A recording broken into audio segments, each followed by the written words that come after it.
Untuk moms yang sedang hamil di trimester kedua dan ketiga, harus perhatikan video ini karena kita akan membahas mengenai perdarahan yang terjadi di hamilan tua atau kehamilan trimester kedua dan trimester ketiga. Perdarahan yang terjadi setelah berhubungan itu dapat terjadi yang pertama disebabkan oleh, jadi apabila mulut rahimnya itu ada luka, nah itu juga dapat menyebabkan terjadinya perdarahan. Nah, lukanya ini dapat disebabkan oleh infeksi. Infeksi itu berbagai macam, ada infeksi bakteri, ada infeksi jamur, atau bahkan virus. Tanda-tanda infeksi mulut rahim itu, yang paling gampang diketahui adalah makan makanan yang memang mengandung zat besi tinggi, seperti sayur-sayuran, kacang-kacangan, daging, hati.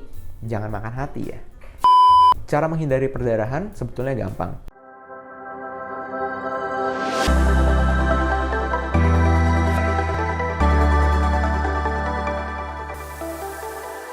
Hai, kembali lagi di channel Dr. Kevin. Gimana? Semoga semua dalam keadaan sehat ya. Untuk moms yang sedang hamil di trimester kedua dan ketiga, harus perhatikan video ini karena kita akan membahas mengenai perdarahan yang terjadi di hamilan tua atau kehamilan trimester kedua dan trimester ketiga. Tapi seperti biasa, sebelum saya lanjut, buat kalian yang baru pertama kali ketemu dengan channel Dr. Kevin, jangan lupa ya untuk dukung terus channel Dr. Kevin dengan cara klik tombol subscribe-nya dan juga nyalakan loncengnya supaya setiap kali saya upload video baru, kalian langsung dapat notifikasinya.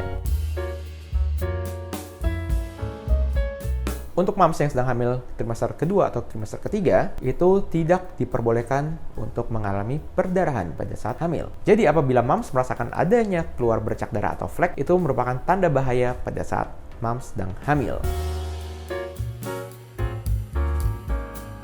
Kita masuk ke dalam penyebabnya. Yang pertama, penyebabnya dapat disebabkan oleh namanya placenta previa. Placenta previa itu adalah plasenta atau ari-ari yang letaknya di bawah yang menutupi jalan lahir. Mengenai placenta previa itu sudah ada juga videonya, tinggal klik linknya di sini. Sudah dibahas tuntas mengenai placenta previa atau plasenta atau ari-ari yang letaknya di bawah. Gimana cara menggesernya? Apakah bisa? Itu juga sudah ada jawabannya. Yang kedua, bisa disebabkan oleh lepasnya plasenta atau ari-ari. Jadi yang namanya ari-ari itu kan dia nempel di dalam dinding rahim ya, jadi rahim bagian dalam terus nempel tuh ari-arinya plasenta. Kalau dia lepas, nah itu yang dapat menyebabkan terjadi perdarahan. Dan hal tersebut dapat membahayakan juga nyawa ibu dan nyawa janinnya. Yang dinamakan secara medis itu adalah solusio placenta atau abruptio placenta. Penyebab lainnya dapat juga disebabkan oleh adanya polip di mulut rahim. Ya, itu juga dapat menyebabkan moms mengalami flek atau bercak darah pada saat hamil. Penyebab lainnya dapat juga disebabkan oleh kontraksi prematur atau kontraksi prematur yang terjadi secara berlebihan sehingga menyebabkan terjadinya pembukaan mulut rahim. Nah, pada saat mulut rahim terbuka, itu ada pembuluh darah yang pecah dan itu dapat menyebabkan perdarahan atau flek pada saat moms hamil. Jadi apabila moms merasakan perdarahan, itu harus segera konsultasikan ke tenaga kesehatan. Boleh ke bidan, ke dokter kandungannya juga boleh. Yang penting harus segera diperiksakan ya. Mengenai berhubungan seksual sendiri pada saat hamil, itu ada beberapa yang dapat menyebabkan perdarahan. Jadi, kenapa bisa terjadi perdarahan? Perdarahan yang terjadi setelah berhubungan, itu dapat terjadi yang pertama disebabkan oleh aktivitas seksualnya sendiri. Apabila aktivitas seksualnya itu terlalu berlebihan, itu juga dapat menyebabkan terjadinya perdarahan. Yang kedua, apabila terdapat polip, atau polip itu seperti daging lebih yang terdapat di mulut rahim, nah pada saat aktivitas seksual dapat mengenai polip tersebut atau tergesek. Nah itu juga yang dapat menyebabkan terjadinya perdarahan. Yang ketiga, apabila terjadinya kerusakan di mulut rahim. Jadi apabila mulut rahimnya itu ada luka, nah itu juga dapat menyebabkan terjadinya perdarahan.